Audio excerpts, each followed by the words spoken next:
What's up? This is the Sisters in Therapy podcast. I'm Dr. Mercedes, LMFTS. I'm Dr. Brittany Harrell, LPC. I'm Dr. TK, LMFTS.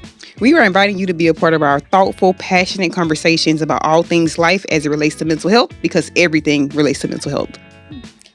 But more importantly, we're here to inspire you to love yourself and others. This is a podcast where you'll get dope sessions, no copay, and keep in mind that this podcast is not meant to be a replacement relationship with a mental health professional. Now, let's get into the session. What's up, everybody? We are back with another session of the Sisters in Therapy podcast. So, in light of March being Women's History Month, we're going to have a discussion about the current political climate as it relates to women's rights, women's anything, and whatever else comes up in this session. Okay. So, the current political climate for women, how you guys feeling about it? Not feeling great. Okay. Not feeling great. Okay. No, Okay. not feeling great at all. Okay. There are times where I'm like super anxious, and there are times I'm like, why am I still in Texas? Yeah, I'm about to say you're always saying you're going to leave Texas. Because like it's getting worser and worser. Okay, the double negative. Yes. Okay, so Roe v. Wade, was marked one of the most significant moments in women's history in 1973. Right. That was only a short 50 years ago. Right. Very short. This essentially gave women the right to have abortions, autonomy and freedom to take agency over their choices and their bodies. For nearly 50 years, these freedoms allow women to make decisions about their personal health care. And I say health care because abortions is not just about terminating a pregnancy. It's also sometimes life or death for some women For sure. during childbirth. Now, 50 years later, this has been overturned. Which I still can't fully wrap my mind Yeah, around. it does. It has been overturned, and this right has been revoked for women. And it only existed 50 years. I just like to say that because 50 years is not a long time for a woman to have this right. Right. And now 50 years later, this constitutional right has been revoked. So specifically, how does the overturning of Roe v. Wade impacts women's physical and mental safety? I mean, in so many ways. Like you said, it's not just about abortions. It's not just about not even wanting to have a child. Like there's so many. One, it doesn't matter, okay, because abortion is healthcare. It is reproductive justice. It is autonomy over our bodies and agency over our bodies, which we should all be granted. Yes. It should be one of those things that is just inherent. So regardless of that, it is what we're seeing is people are being forced to have children that are out of rape, out of all of these other horrible situations. And I'm seeing people that are scared to have babies because they're like, even if the baby is, even if I want the child, but something goes wrong, this is an atopic pregnancy or a harmful pregnancy, they come into my office and they say, they might let me die. Yep. Because what are we supposed to do with that? That is a lot. That's heavy. I was caught off guard by so much of this topic being a part of my everyday therapy session. Oh, yeah. And not that women were having abortions. It's just that women are upset that this is the reality of women. Yeah. And I think that's the mental piece. So it's not even just about the physical piece. I've seen it in almost every session I worked with adult women. Yes. And it's just, and that's the mental fuck of it all. Yeah. Is that now we are constantly afraid. I have people who are afraid of even accidentally getting pregnant. Yes. They are. And I'm honestly still very much speechless at this point. Out of all of the things that needs to be reassessed, adjusted, whatever, that should be the last of the last of the last on the list. It don't need to be on a list anyway. Right.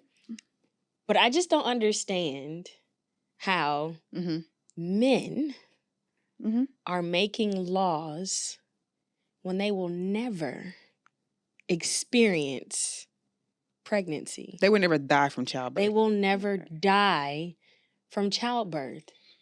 And so you're telling me as a woman if I am having a pregnancy that might kill me, Mhm. that I should view this as a blessing.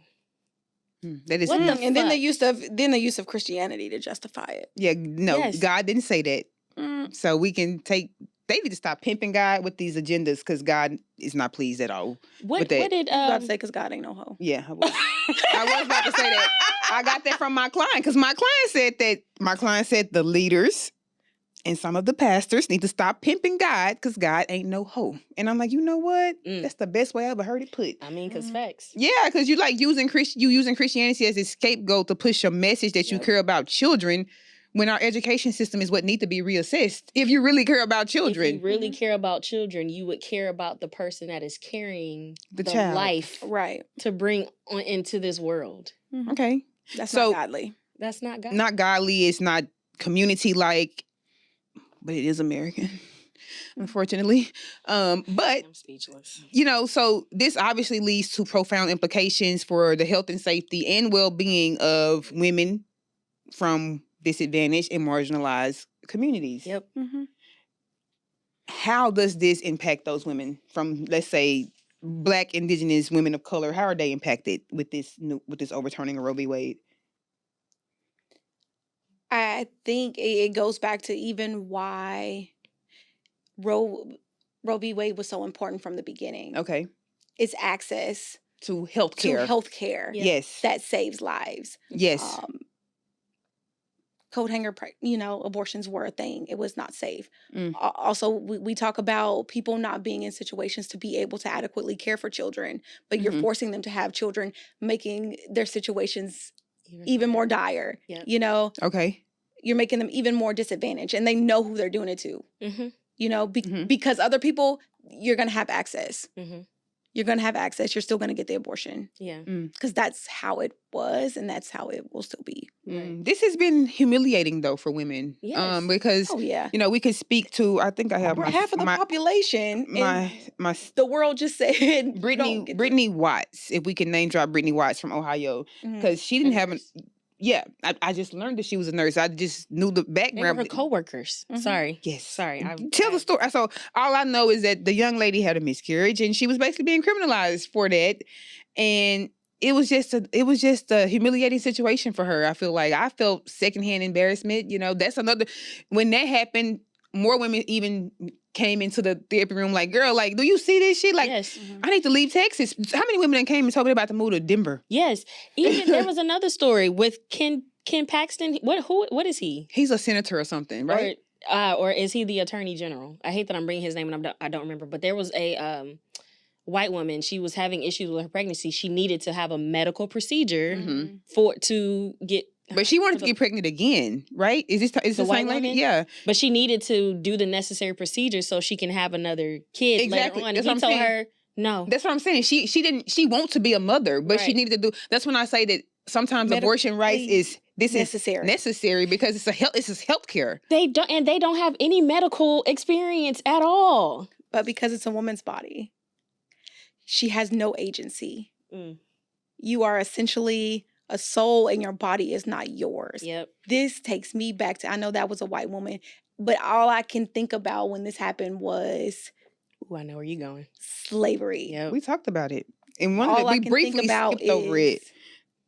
How producing Forced. children was a labor of Black women Mhm. during. But to be fair, white women Slave also went breeding. through that as well. Mhm. They although they are white, they have access to privilege, but they also have access to oppression because they're women. This is true. And that's a coming out. That's an intersect for us with them because none of us have the autonomy over that, especially in this state. Yeah. Yeah. And in our first, in the beginning of our season, we were talking about just how important autonomy is. Mhm. And now look, in this particular thing over your body and your reproductive health care, you don't have no autonomy. No. None of us, not you, not me, in this state. No. In 2024. In 2024. I feel like it might carry, not that it's not okay Okay. across the board. I'm thinking about the intergenerational trauma For sure. that is being held in Black and brown bodies. Yes. These bodies were once the bodies of a breeding ground, a place that was not yours. That's deep. You carry this in your body, and then you get this right and you get this freedom, this autonomy to choose what to do with your body. And then 50 years later, they say, No. no, But no. let's talk specifically about like how this can impact women in their relationships mentally. Mental health wise, this weighs on women. Absolutely. I would be a lie if I say I haven't spent some time thinking about it, upset about it, maybe even shed a tear about it, because I'm seeing real life situations where some women have been faced with this situation and some women are coming in just upset about the situation. And then I'm seeing how this is impacting people's family planning in regards to premarital counseling. Absolutely. I've had people that were saying like, before we get pregnant, we're going to have to move out of state because they're married, they want to have a child, but they feel like it is a life or death situation to be pregnant in Texas. Yeah. Apparently not just Texas. Well, this is true. I mean, Ohio too. Mhm. No, I can't even say it's a Southern thing. Yeah. Yeah, I'm speechless. I really don't know what to say. I'm not even going to hold you. Okay. But has this come up in your therapy space? Oh, for sure.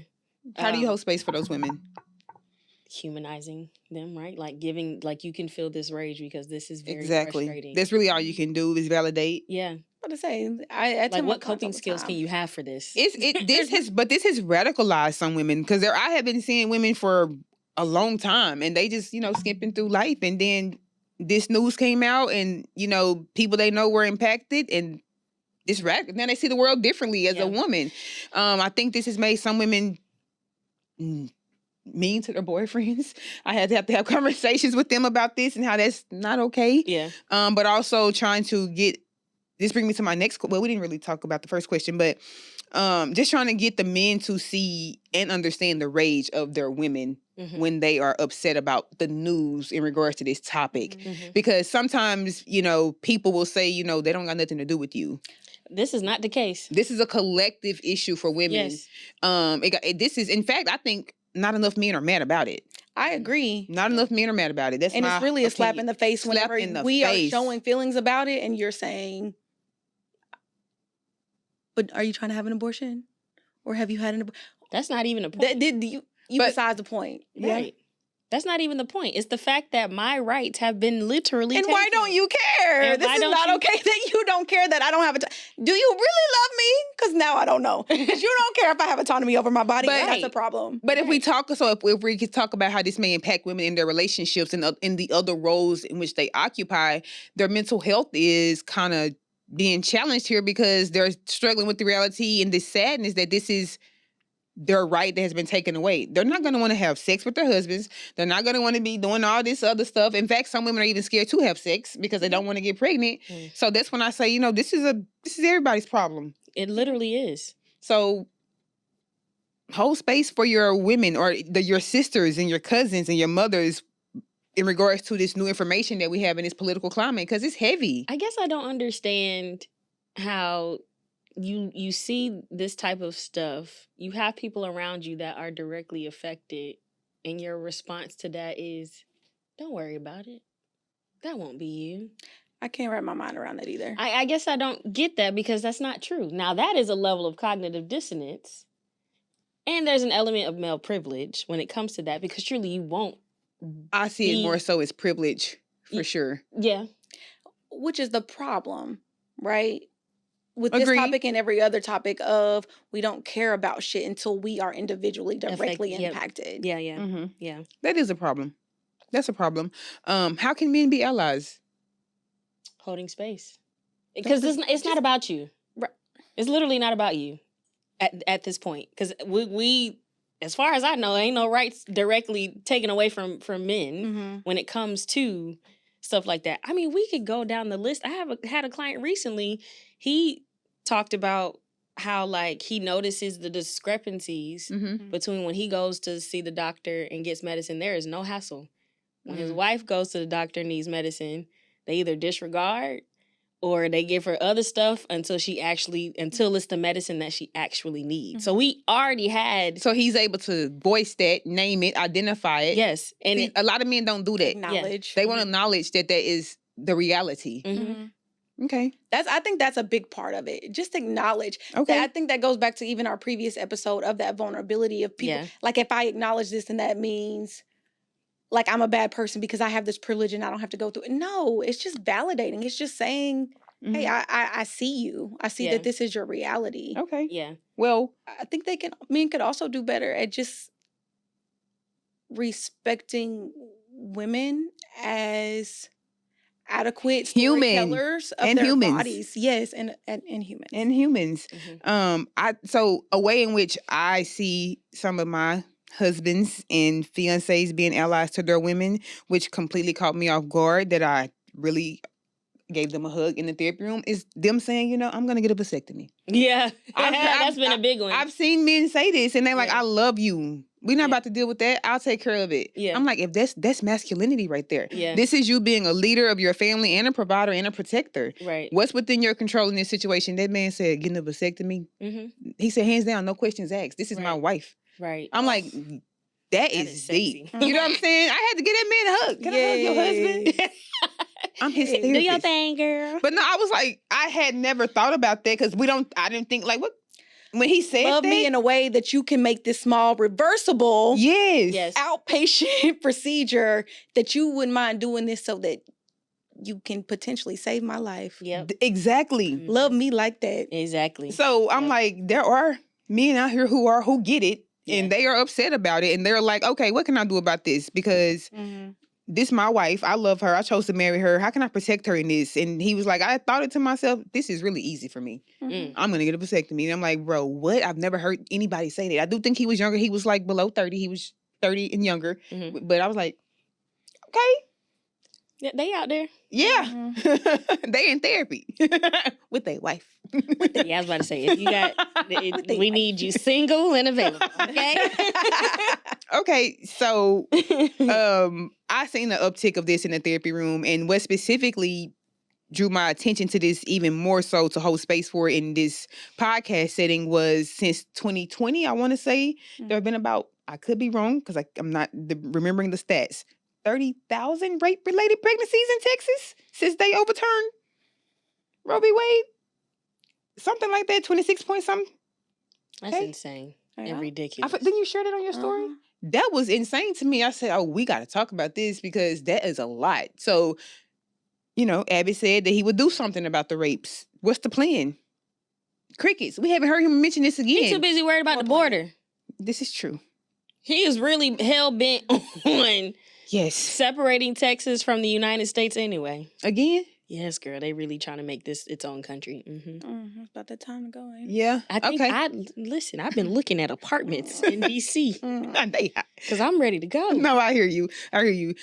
So so as a part of like it being Women's History Month, I thought it was important to just talk about this particular history, how it was so significant 50 years ago, and now 50 years later, it's just like that Yeah, gone. And slowly, I think it's going to be revoked in multiple states. yeah.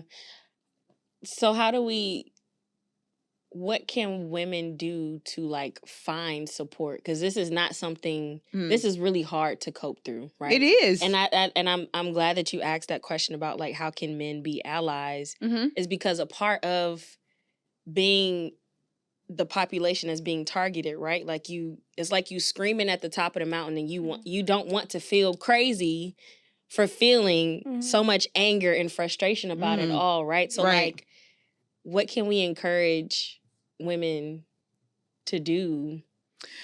Feel their feelings, say how they feel, journal. Having just this foundation of caring for yourself in this political climate and knowing your rights in regards to this situation. If you are dealing with this or you scared to get pregnant and knowing what your options are, there are options out there. People exploring, people do research, and just knowing, like, being informed about the options, the legality of the situation. For sure. And I've heard amazing stories from different women about how their OBGYNs have kind of helped them through this and just held space for them. So I'm like, women see women. Yeah. And not for Brittany's sake, though. A girl in Ohio, apparently. But her coworkers. Bro. But for the most part, I'm seeing doctors actually they are not okay with these laws, and they're like, I'm protecting my clients. So I'm seeing that having rapport with your doctors. Yeah. Having rapport with your doctors, I think is a big one. Yeah, and I like the part where you said, like, be well informed. Like, don't be afraid to advocate for yourself. If that doctor is not listening, bye, next one. Yeah. Because there's no point. I'm paying for this service. I am here because I'm supposed to trust you to be the medical professional to tell me what I need to do. Mhm. And you just dismiss, nah, I got to move around. So that's a big part of Okay. advocacy at this point. For sure. Mm-hmm. What about you, T? What you tell women? Or men who come in concerned about this issue?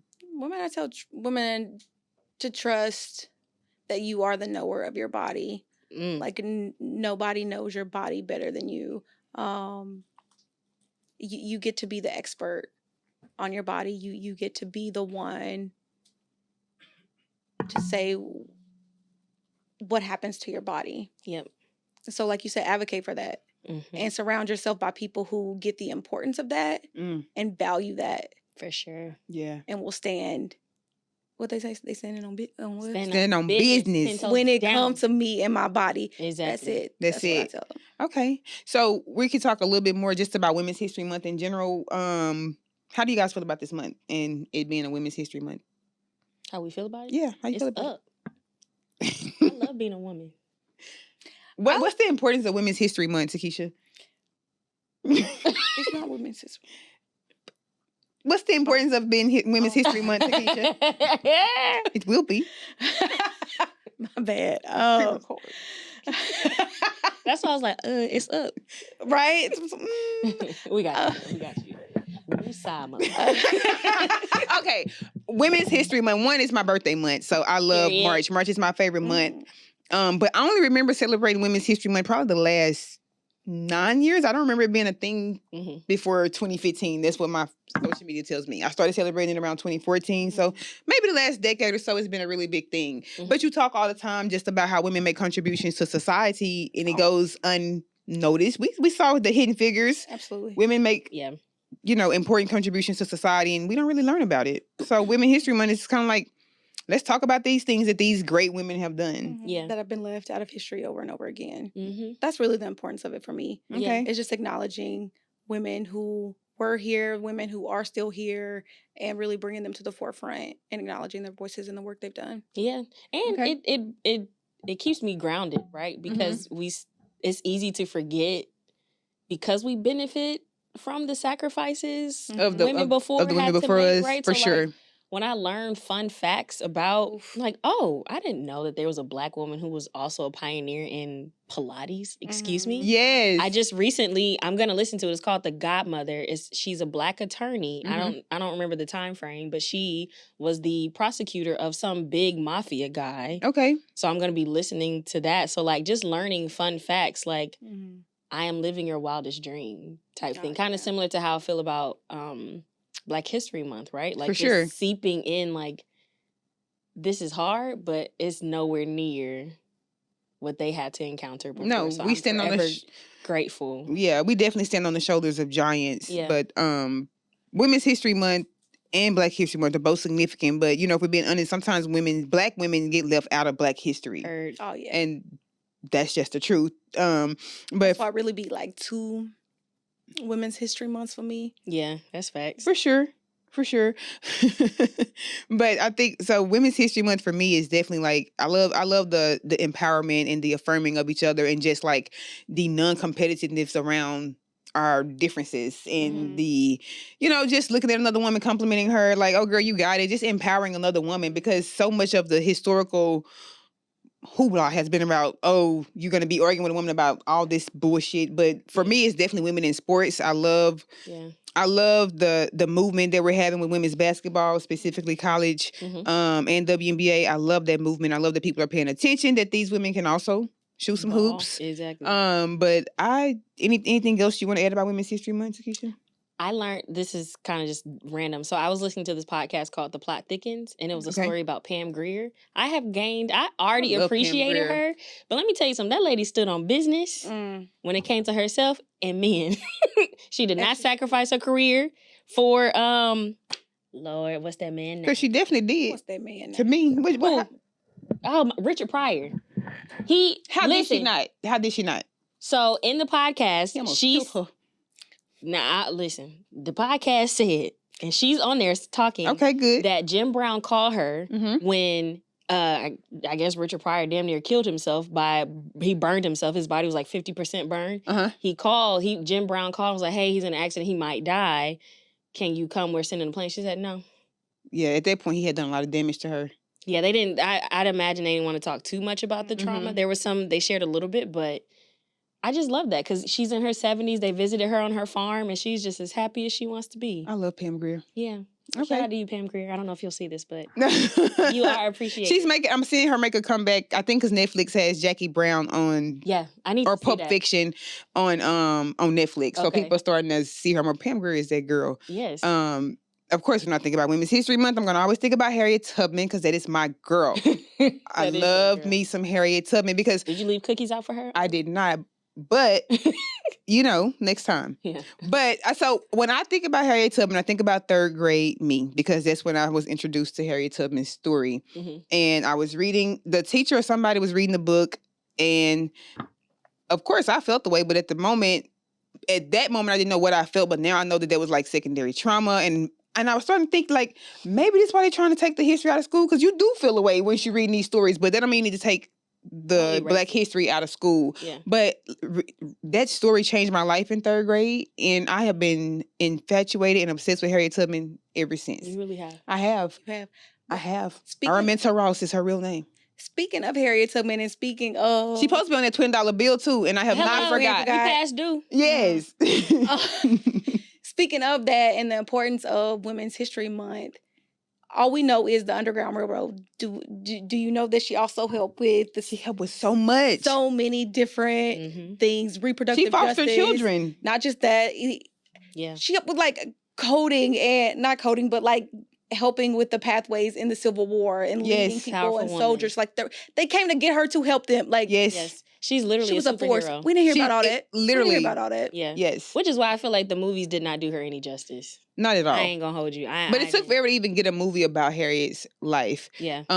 But another person though, Rosa Parks, they only talk about her for sitting on the bus. Rosa did a whole lot For more. sure. For sure. Reproductive justice advocate. Yeah. She was sent to go start shit. Yep. Yeah.